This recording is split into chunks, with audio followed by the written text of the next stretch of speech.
সম্ভাব্য পারমাণবিক যুদ্ধ। পাকিস্তানকে হুঁশিয়ারি দিল ভারত। ভারত ও পাকিস্তানের মধ্যে পারমাণবিক উত্তেজনা নতুন মাত্রা পেয়েছে। পাকিস্তানের কিছু নেতার যুদ্ধংদেহী ভাষণ এবং পারমাণবিক হামলার হুমকির প্রেক্ষিতে ভারতের পক্ষ থেকে কড়া প্রতিক্রিয়া এসেছে।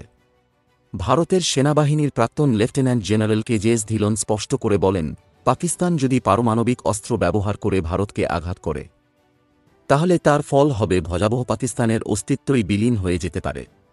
এই মন্তব্য পাকিস্তানকে কড়া সতর্কবার্তা হিসেবে দেখা হচ্ছে।